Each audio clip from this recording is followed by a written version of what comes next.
Alright guys, part 2 of making whipped ice cream floaties. Gloves. This is my mixture. It's nice and light here. Probably not at the stiffest peaks it could be, but this is good enough right there. I'm not going to be adding the lye in here, and it's going to be a slow going process because I need to add it in small amounts at a time.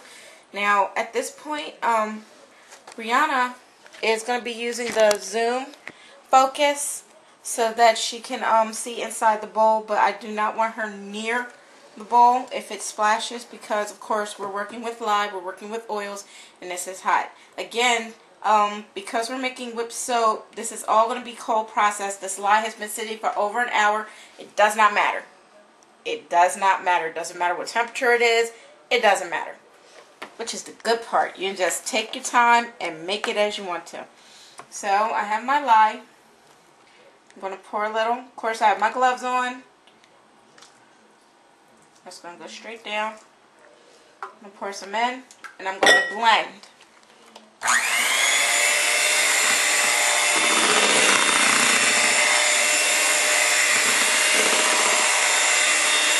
I'm using a plastic bowl for this, so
I don't know if you can see inside the bowl, so she had the thing down some.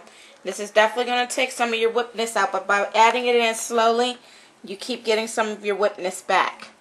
Now, it gets added in slowly, and you keep whipping it, and of course it's going to go way past trace. That's why it does not matter what temperature your oils are, and it does not matter what temperature your lye is. There's no taking a temperature on anything.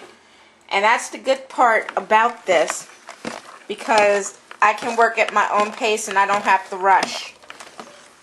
Now, I don't want her to be so close to this, so make sure you step back some so it doesn't splash you. Alright, add some more. Make sure you turn off the mixer when you're adding the lye.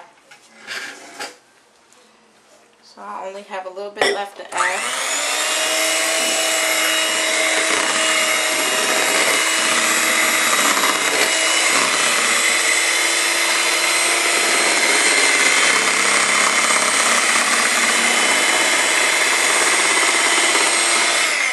Again, it may look like fun, but it is dangerous. Make sure you have your gloves on. Make sure you're wearing protection. I have glasses on and a deep bowl, so I don't think I have to worry about splashing too much, but of course I'm going to take precautions. I have a bottle of white vinegar standing by if I happen to get some on me. So I'm going to crank this up some.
I'm going to mix a little, and then I'm going to scrape down the bowl.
For how long? I think that he said for like 5 or 7 minutes before it gets to the stage where I can start taking out parts and adding color to it. Of course, we on YouTube don't have, 17 minutes to make a video. So I'm gonna keep mixing this up with the lye until it gets to the part that I need it to be. And then I'm going to show you how to add the colors in. I'm going to be using 2 colors, okay? I'm going to be using purple and red to make a wild berry-like color. And the soap, because it's stark white, is going to lend them to be a little pastelish. So I'm going to have white and a berry red color, along with my wild berry jasmine scent. Now I will show you that as soon as this gets to where it's supposed to be. Alright, later guys.